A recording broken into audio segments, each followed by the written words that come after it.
हरियाणा में विधानसभा चुनाव के चलते सोमवार 23 सितंबर को अंबाला में पूर्व सीएम भूपेंद्र सिंह हुड्डा ने एक चुनावी रैली को संबोधित किया था और इस दौरान उन्होंने ऐलान करते हुए कहा कि अगर हरियाणा में कांग्रेस की सत्ता आती है तो अंबाला में बंद शंभू बॉर्डर को जल्द खोल दिया जाएगा। दरअसल हरियाणा के पुलिस लाइन मैदान में कांग्रेस पार्टी की तरफ से सोमवार 23 सितंबर को एक जनसभा का आयोजन किया गया था। इसमें हरियाणा के पूर्व मुख्यमंत्री भूपेंद्र सिंह हुड्डा और कांग्रेस प्रदेश अध्यक्ष उदय भान भी शामिल हुए थे।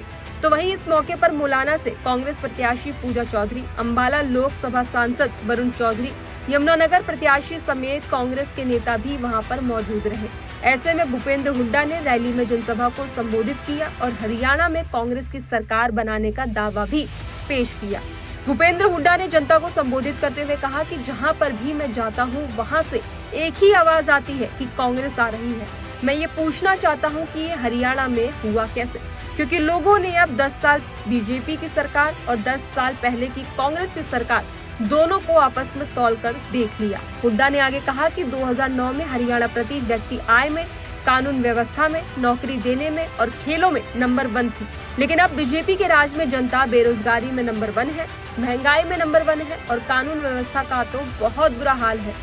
हुड्डा ने बीजेपी पर हमला बोलते हुए आगे कहा कि पहलवान बेटियों के साथ जो हुआ है वो तो आप सबने देखा है, इसलिए इसको देखते हुए लोगों ने अब अपना मन बना लिया है कि हरियाणा में कांग्रेस की सत्ता वापस लानी है। पूरा देश हरियाणा की ओर आंखें लगाकर देख रहा है कि हरियाणा के लोग इस बार क्या फैसला लेते हैं, क्योंकि हरियाणा प्रदेश बहुत शक्तिशाली है।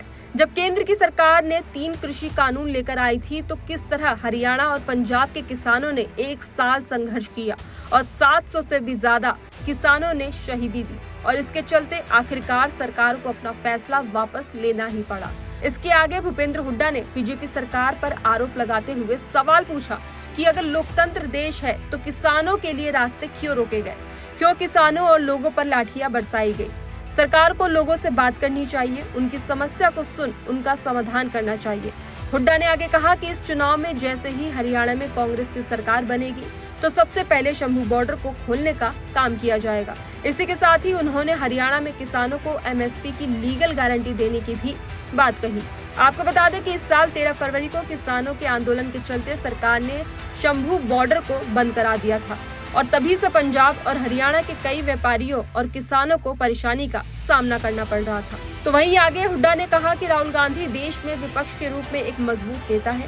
हुड्डा ने अंबाला से अपना पुराना रिश्ता भी बताया और इसी के साथ ही हुड्डा ने निर्मल सिंह का हाथ ऊपर उठाकर उन्हें मजबूत नेता बताया। इसके बाद हुड्डा ने जनता से सभी कांग्रेसी प्रत्याशियों के लिए वोट करने की अपील भी की, लेकिन उन्होंने अंबाला कैंट से परविंदर परी को भी जिताने के लिए लोगों से वोट की अपील कर डाली। बता दें कि भूपेंद्र हुड्डा ने हरियाणा में कांग्रेस की सत्ता आने पर अंबाला में IMT बनाने की भी बड़ी बात कही और इसी के साथ ही उन्होंने बीजेपी सरकार पर कौशल रोजगार योजनाओं को युवाओं के साथ मजाक करने का आरोप भी लगाया है और साथ ही उन्होंने सरकार बनने पर हरियाणा के युवाओं को 2 लाख पक्की नौकरियां देने का वादा भी किया है।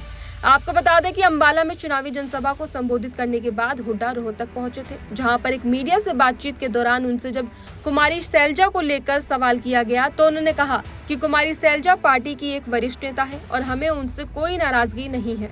और इसी के साथ ही हुड्डा ने सीएम सैनी पर भी निशाना साधते हुए कहा कि सैनी झूठ की दुकान है, वो सुबह होते ही झूठ बोलना शुरू कर देते हैं। फिलहाल खबरों में बस इतना ही। बाकी देश और दुनिया की तमाम खबरों के लिए देखते रहिए दैनिक हिंद।